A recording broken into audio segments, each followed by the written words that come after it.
जैसे कंपनी का मालिक भी तो ऐसे ही करता है कि वो वहाँ एक बड़ा इन्वेस्टमेंट करता है, और वहाँ के जो एम्प्लॉई हैं उस टारगेट को मीट करने के लिए उन पर पूरा दबाव बनाता है, यहाँ तक कि कई बार गाली गलौज भी होती है। कंपनी से निकाल दूंगा, नौकरी से निकाल दूंगा, ऐसी ऐसी धमकियां भी दी जाती हैं, तनख्वाह काट लूंगा, है ना। और ये सब होता भी है समय आने पर। वहां पर भी आप पूरा व्यवहार देख सकते हो मालिक और एम्प्लॉय एम्प्लॉय के बीच में। कोई सभ्यता जैसा व्यवहार नहीं होता।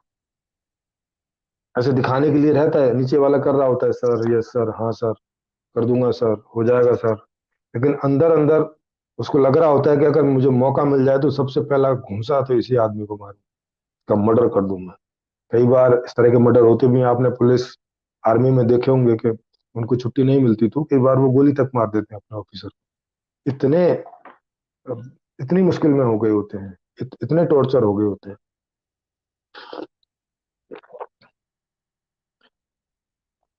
तो ये जो सारे व्यवहार हो रहे हैं, ये किससे हो रहे हैं? क्योंकि इसमें एक मूल्यांकन तय है, और मूल्यांकन के आधार से ही तय होगा, माने आप किस मूल्यांकन पर पहुंचेंगे उससे ही तय होगा कि आपका भविष्य अच्छा होगा कि खराब होगा।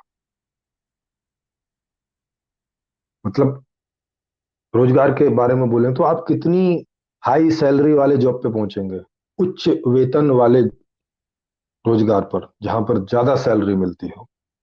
और ऐसे रोजगार तो बहुत थोड़े से होते हैं और थोड़े लोगों को मिलते हैं, 10% ही लगा लीजिए। 10% रोजगार ही ऐसे हैं जिनमें बिजनेस बिजनेस सब कुछ ऐड कर लीजिए, प्राइवेट, सरकारी, बिजनेस सब कुछ ऐड कर लीजिए।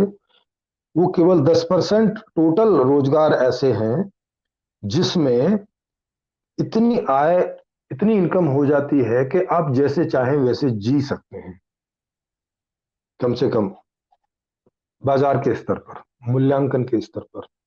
इतना पैसा आपके पास होता है कि आपको कुछ सोचने की जरूरत नहीं पड़ती। उनके बच्चे भी थोड़ा फ्रीली जी पाते हैं, क्योंकि वो अपने बच्चों से बहुत ज्यादा अपेक्षा नहीं करते, क्योंकि ऑलरेडी कुछ अच्छी स्थिति में है। लेकिन 90% लोगों की स्थिति तो बहुत खराब रहती है, ऊपर से लेके जैसे जैसे नीचे आते चले जाएंगे बहुत खराब होती है। और मध्यम परिवार में तो बहुत ज्यादा, क्योंकि उनको तो संभावना भी रहती है। मध्यम परिवार से नीचे जाएंगे तो वहां उतनी संभावना नहीं रहती। तो बहुत सारे बच्चों को तो स्कूल ही नहीं मिलता है, तो वहां तो कोई बात ही नहीं खड़ी होती है बच्चों के ऊपर इस तरह की। उनके ऊपर दूसरी चीजें खड़ी होती हैं, उन्हें बचपन से ही आप तुम पिन्नी इकट्ठी करो, तुम ये जो है चौराहे पे जाके ये चीज बेचो, ये करो वो करो, इस तरह की चीजें आने लगती हैं। दूसरा, उनको कोई अच्छी जिंदगी की कोई चीज मिलती नहीं, ना उनको अच्छे कपड़े मिलते हैं, ना उनको अच्छा खाना मिलता है। ऐसे ही घूमते रहते हैं गलियों में यूं ही। ना कोई एजुकेशन, ना वो ऐसे ही करके बड़े होते हैं। जैसे आप समझ लो कि किसी मध्यम परिवार में कोई जानवर पाल लेता है ना, कुत्ता बिल्ली ऐसा, तो वो जैसे बड़े होते हैं बस भाई, उनको खाना मिल गया और बस ऐसे ही घूमते रहो। इसके इससे ज्यादा कुछ नहीं, खाना मिल गया, कभी कभार उनको नहला दिया और बस उनके साथ खेलना कूदना होता है।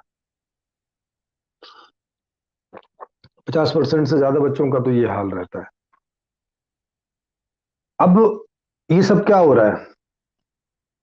बच्चे बड़े हो रहे हैं इस तरह से, माने बच्चे बड़े हो रहे हैं, बच्चियां बड़े हो रहे हैं। अब वो जब इस तरह की जद्दोजहद से, इस तरह के कंपटीटिंग टाइप के समाज में इस तरह से बड़े होंगे, तो एक दूसरे को तो वो कंपटीशन की नजर से ही देखेंगे। इतना आसान नहीं होगा कि वो एक दूसरे से प्रेम कर लें। जो उनकी इक्वल मूल्यता, जो उनकी बराबरी वाले मूल्य में होंगे, वहां थोड़ी बहुत उनकी दोस्ती होगी, क्योंकि वहां उतना कंपटीशन नहीं वो देखते, कि वहां एक ही जैसे हैं भाई, हम एक ही नाव के सवारी हैं, ऐसे उनको लगता है। तो वहां थोड़ी बहुत उनकी दोस्ती हो जाती है, बाकी लोगों से लगभग दुश्मनी जैसी रहती है, द्वेष जैसा रहता है, घृणा जैसी रहती है, ईर्ष्या जैसी रहती है। क्योंकि वो देखते हैं कि इनके पास तो है और हमारे पास नहीं है। हर नीचे वाला ऊपर वाले को देख के ऐसा एहसास करता है, ऐसा सोचता समझता है कि इनके पास तो है और मेरे पास नहीं है। इससे उसे ईर्ष्या होती है, द्वेष होता है उन लोगों से कि इनको हटाओ। तो वहां कैसे संबंध स्थापित होगा, मधुर संबंध?